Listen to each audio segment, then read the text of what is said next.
एक सवाल, क्या आप एक अनहेल्दी रिलेशनशिप में हो? कभी ऐसा फील होता है कि कोई रिश्ता आपको ग्रोथ में हेल्प करने की बजाय आपकी एनर्जी खा रहा है? बिल्कुल। आज हम बात करने वाले हैं एक ऐसे टॉपिक की जो सबकी लाइफ से डायरेक्टली जुड़ा हुआ है। Science of unhealthy relationship. अगर आपको अपनी पीस ऑफ माइंड प्रोटेक्ट करनी है तो ये एपिसोड आप मिस नहीं कर सकते। स्वागत है फिर से कही सुनी फैमिली में। मैं हूं Bartika, life print coach, fingerprint interpreter and trainer, mindfulness and meditation practitioner. और मैं हूं doctor Yogita Sharma, mindful mindset coach, parenting counsellor, fingerprint interpreter. आज हम एक ऐसे सेंसिटिव टॉपिक लेकिन बहुत जरूरी टॉपिक के को एक्सप्लोर करेंगे। एपिसोड शुरू करने से पहले एक छोटी सी ग्राउंडिंग एक्सरसाइज करते हैं। तो डियर ऑडियंस, आप पहले इसको समझ लीजिए और फिर वीडियो पॉज करके इस एक्टिविटी को आप रिपीट कीजिएगा। तो सबसे पहले करना क्या है, आपको अपने दोनों पैरों को जमीन पर रखना है, एक डीप ब्रेथ लेना है और जब आप ब्रेथ लेंगे, इनहेल करेंगे, तो आपको 4 काउंट्स करने हैं। ठीक है, फिर उसके बाद आपको अपनी ब्रेथ को 2 काउंट्स के लिए होल्ड करना है और जब आप एक्सहेल करेंगे, अपनी सांस बाहर छोड़ेंगे, तो आपको 6 तक काउंट करना है। ये जो एक्सरसाइज है, ये आपके बॉडी में और आपके माइंड में जो भी नेगेटिविटी है, उसको आपको उस समय पर इमेजिन करना है कि वो धुआं बनकर एक्सहेल के साथ में बाहर निकल रही है। बस इतना ही आपको पॉज लेना है, यही एक छोटी सी अवेयरनेस लेकर आ जाता है आपके अंदर। मैं एक बार यहाँ रिपीट करती हूँ, फिर आप वीडियो पॉज करके इसे प्रैक्टिस कर सकते हैं। Inhale 1, 2, 3, 4, hold 1, 2 and exhale 1, 2, 3, 4, 5 and 6 and relax. Wonderful. It's great. So चलिए एक रिफ्लेक्शन एक्सरसाइज फिर से करते हैं। आप इस वीडियो को कुछ सेकंड के लिए पॉज कीजिए। एक ऐसा रिलेशनशिप याद कीजिए जिसमें आप हमेशा ड्रेन फील करते हो, जिसमें लगता है आपको कि आपकी एनर्जी जा रही है। और एक ऐसी बाउंड्री भी सोचिए जो वहां पे सेट करना चाहते हो। उसे अपने मन में या नोटबुक में लिख लीजिए। यह है अवेयरनेस के लिए पहला कदम। वाह योगिता जी, आज तो हमने शुरुआत ही अवेयरनेस और ग्राउंडिंग के साथ में की है।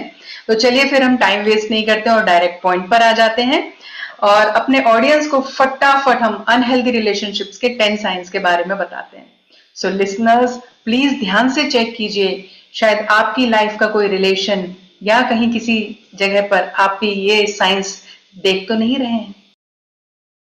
वो साइन कौन से हैं? पहला साइन मैं शेयर करती हूँ, कांस्टेंट क्रिटिसिज्म। जो जब भी आप जितना भी करो वो कभी भी आपको इनफ नहीं लगेगा। उन लोगों को लगेगा आपने जो किया है वो बहुत कम है। हम्म। Second sign, manipulation.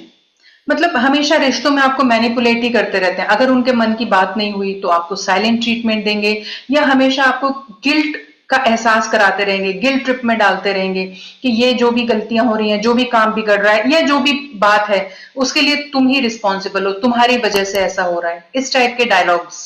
Sine three, one sided efforts.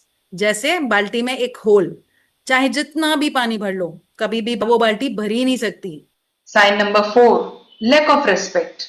Boundaries तोड़ना, एक जो म्यूचुअल रिस्पेक्ट दो लोगों के बीच में होता है, वो कभी भी उस चीज को वैल्यू नहीं देते हैं, हमेशा आपकी फीलिंग्स को इग्नोर करेंगे, आपको हर्ट करेंगे। Sign number five, control and dominance. Decision हमेशा उनके हिसाब से ही होगा, बात चाहे कुछ भी हो। Sign number 6, emotional blackmail. अगर तुम्हें ये नहीं किया तो मैं ये कर लूंगा, वो कर लूंगा, हमेशा आपको ब्लैकमेल किया जाता है। Sign number seven, neglect. जब जरूरत हो वो हमेशा गायब हो जाते हैं। आपकी फीलिंग्स और आपको सपोर्ट करने के लिए वो वन नहीं होते हैं। Sign number 8, constant drama. हर छोटी छोटी बात पर ऐसा सीन क्रिएट कर देना, बिल्कुल फाइटिंग पे उतर आना, मतलब स्टॉर्म जैसा पूरा सीन हो जाता है कि अभी पता नहीं क्या ही हो जाएगा।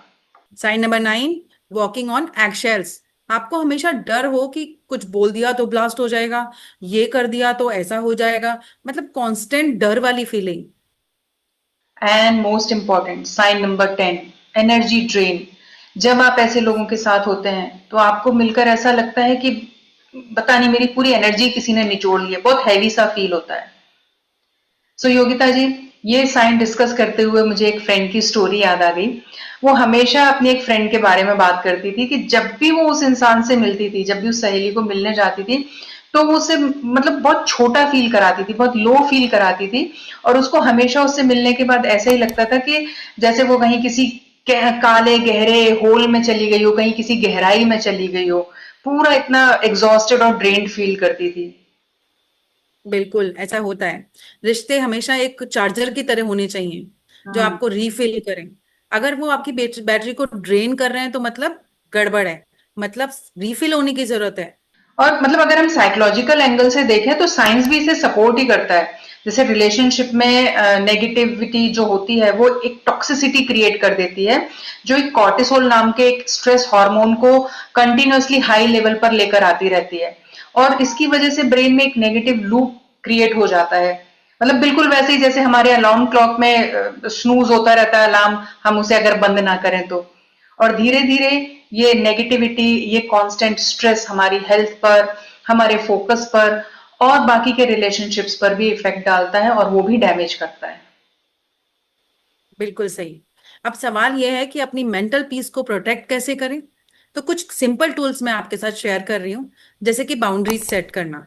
एग्जाम्पल, कि मैं जैसे रात को 10 बजे बाद टॉक्सिक कॉल्स नहीं उठाऊंगी, मुझे पता है कि वो टॉक्सिक पर्सन है जो भी कॉल कर रहा है, तो मैं उसका कॉल नहीं लूंगी। अब मान लीजिए एक पार्टनर हर समय दूसरे पार्टनर को फोन करता है, पता करता है कि वो कहाँ है, क्या कर रहा है, रिप्लाई क्यों नहीं किया, फोन क्यों नहीं उठाया। तो शुरुआत में ऐसा लगता है कि ये बहुत केयरिंग है, लेकिन बाद में धीरे धीरे समय के साथ हमें समझ में आता है कि बहुत सफोकेटिंग है और कंट्रोलिंग लग रहा है, क्योंकि हर समय आप किसी के लिए अवेलेबल नहीं हो सकते हो। So we need to set boundaries. और बाउंड्री सेट करनी है लेकिन हेल्दी वे में। तो हम कैसे कह सकते हैं कि अपने पार्टनर को कामली कहें, मुझे अच्छा लगता है कि तुम मेरी केयर करते हो, लेकिन बार बार कॉल्स और लगातार चेक करना मुझे परेशान करता है। तो मुझे अपनी पर्सनल स्पेस और ट्रस्ट चाहिए। हम दिन में 2-3 बार बात कर सकते हैं, लेकिन हर आधे घंटे में कॉल करना मेरे लिए ठीक नहीं है। अच्छा, ये बाउंड्री सेट करने से फिर क्या होगा कि हमारे रिलेशनशिप में क्लैरिटी आ जाएगी। दोनों पार्टनर्स को समझ आएगा कि प्यार और कंट्रोल दो अलग चीजें हैं। ट्रस्ट और रिस्पेक्ट भी बिल्ड होगा। बिल्कुल। एक और टेक्निक हम यूज कर सकते हैं जिसे हम एनर्जी ऑडिट कहते हैं। तो कैसे करना है ये एनर्जी ऑडिट? आपको अपने पूरे दिन को ऑब्जर्व करना है। सपोज आप अगर सुबह 7 बजे सोकर उठते हैं और रात को 11 बजे सोते हैं, तो इस पूरे दिन में आप नोट करें कि ऐसी कौन कौन सी एक्टिविटीज हैं जो आपकी एनर्जी को बढ़ाती हैं और कौन सी एक्टिविटीज हैं जो आपको ड्रेन करती हैं। तो आपको क्या करना है, इनको कैटेगराइज करना है। पहली कैटेगरी एनर्जी गिवर्स की हो जाएगी, जहां पर आपको पॉजिटिव एनर्जी एक्टिविटीज लगती हैं, जैसे मॉर्निंग वॉक करने से आप फ्रेश फील कर रहे हैं, या मेडिटेशन करने से आपका मन शांत हो रहा है, या किसी दोस्त से मीनिंगफुल बात करने से आपका मूड अपलिफ्ट हो रहा है। कुछ नहीं तो फेवरेट सॉन्ग ही सुन लिए। और दूसरी कैटेगरी है एनर्जी ड्रेनर्स, यानी नेगेटिव एनर्जी एक्टिविटीज की, जैसे सोशल मीडिया घंटों घंटों तक लगातार देखने से क्या हो रहा है, टाइम भी वेस्ट हो रहा है और हम थका हुआ भी फील करते हैं। या ऑफिस में या कॉलोनी में गपशप करने से ऐसा लगता है कि माइंड में बहुत सारा क्लटर इकट्ठा हो गया इसके उसके बारे में, जिसकी हमें जरूरत भी नहीं है। कंटिन्यूस आप अगर लगातार काम कर रहे हैं तो आप एग्जॉस्टेड फील करते हैं। लेट नाइट जाग रहे हैं, टीवी देख रहे हैं, तो ये भी आपकी नींद को डिस्टर्ब करता है। तो अब थर्ड स्टेप क्या आता है कि आपको अपने इस एनर्जी के पैटर्न को एडजस्ट करना है और रीबैलेंस करना है। तो जब आपको पता चलता है कि आप गॉसिप कर रहे हैं या ओवर स्क्रॉलिंग कर रहे हैं जिससे आपकी एनर्जी वेस्ट हो रही है, तो आप डिसाइड कर सकते हैं कि भाई आपको गॉसिप में नहीं पड़ना है। सोशल मीडिया के लिए आप आपका टाइम फिक्स कर सकते हैं। नाइट के रूटीन को आपको इंप्रूव करना बहुत जरूरी है। एंड लास्ट स्टेप, री इन्वेस्टिंग योर एनर्जी, मतलब जो आपकी बची हुई एनर्जी है, जो भी आपने सेव कर ली वेस्ट ना करके, उसको ग्रोथ की एक्टिविटीज में लगाएं। जैसे कोई न्यू स्किल सीखें, खुद की केयर करें, या आपके रिश्तों को थोड़ा सा और ज्यादा टाइम दें। तो फॉर्मूला बहुत ही सिंपल है। आपको सुबह उठकर खुद से पूछना है कि आज ऐसी कौन सी एक्टिविटी है जिसने मेरी एनर्जी बढ़ाई है और कौन सी एक्टिविटी है जिसने मेरी एनर्जी घटाई है, और फिर कॉन्शियसली एनर्जी ड्रेन करने वाली चीजों को अपनी लाइफ से आपको कम करना है। तो चलिए एक एनर्जी सर्कल एक्सरसाइज करते हैं ताकि एनर्जी को सेव कर सकें। आप अपने लिए एक ऐसा सर्कल क्रिएट करें। इमेजिन करें कि एक सर्कल जिसमें सिर्फ पॉजिटिव लोग हों। आप सिर्फ पॉजिटिव लोगों को ही अलाउ करें। I am repeating that. So ये 3 तरह के एनर्जी सर्कल होते हैं। इनर सर्कल, जिसमें क्लोज और पॉजिटिव एनर्जी वाले लोग होते हैं। ये वो लोग होते हैं जो आपको अपलिफ्ट करते हैं। इंस्पायर करते हैं और जिनके साथ होने से आप बहुत लाइट फील करते हैं। एग्जाम्पल इसका कि बेस्ट फ्रेंड जो आपकी ग्रोथ पे आपको मोटिवेट करता हो, आपके मेंटर, आपके कोचेस जो आपको गाइड करते हो, फैमिली मेंबर्स जो जेन्युइनली आपकी खुशी चाहते हो। दूसरा होता है मिडिल सर्कल, जिसमें न्यूट्रल लोग आते हैं, ओकेजनल कॉन्टेक्ट्स वाले लोग।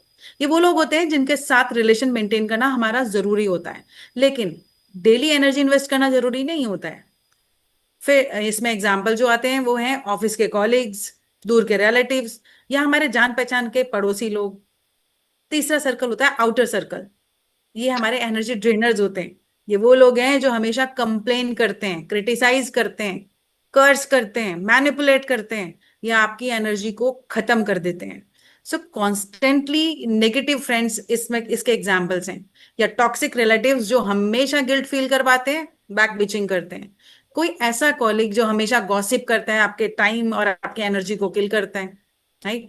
सो अब ये रूल ऑफ एनर्जी सर्कल क्या है कि अपनी ज्यादा एनर्जी अपने हमें इनर सर्कल में लगानी है, मिडिल सर्कल को हेल्दी बाउंड्रीज के साथ हैंडल करना है, और आउटर सर्कल को मिनिमम इंटरेक्शन के साथ एक डिस्टेंस को क्रिएट करके रखना है।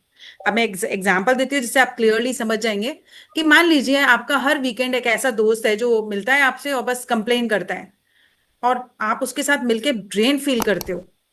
एनर्जी सर्कल के रूल के हिसाब से उसको आप आउटर सर्कल में डाल दो। अपने टाइम को, अपने इनर सर्किल को, उन दोस्तों को अपना टाइम दो जिनमें आप, जिनके साथ बहुत खुश फील करते हो, एनर्जी आपकी बूस्ट होती है, आप इंस्पायर्ड फील करते हो, इजंट इट? सो फ्रेंड्स, अभी आपने देखा, हमने आपके लिए 3 एक्टिविटीज बताई। आप इसमें से कोई भी अपने अकॉर्डिंग चूज कर सकते हो, ठीक है। सो योगिता जी, मुझे लगता है कि ये जो नेगेटिव लोग होते हैं या जिनको हम अनहेल्दी रिलेशनशिप के लिए रिस्पॉन्सिबल मानते हैं, क्या ये लोग हमेशा बुरे या खराब होते हैं? मुझे तो ऐसा नहीं लगता। मतलब होता क्या है कि बहुत बार इनका अपना खुद का दर्द होता है, खुद की पुरानी कुछ चोट, जिसको हम बोल सकते हैं इमोशनल वुंड्स होते हैं, उनका हो सकता है चाइल्डहुड का ट्रॉमा हो या कोई और रीजन हो, जिसकी वजह से वो इस तरह का बिहेवियर करते हैं। ये बिल्कुल वैसे ही है जैसे अगर कोई इंसान को बॉडी पे कोई चोट लगी है, जल गया है, कोई घाव हो गया है, और अगर कोई इंसान उसे गलती से टच कर देगा, तो कैसे आप दर्द से बिल्कुल बिलबिला जाते हैं। तो उस तरह का एक रिएक्शन है जो सामने वाले को हर्ट कर देता है। तो कहीं ना कहीं यही इन लोगों के साथ भी होता है कि वो इंसान जानबूझकर आपको शायद हर्ट नहीं करना चाहता, उसका अपना दर्द है जिसकी वजह से उसके साथ में इस तरह का बिहेवियर हो रहा है।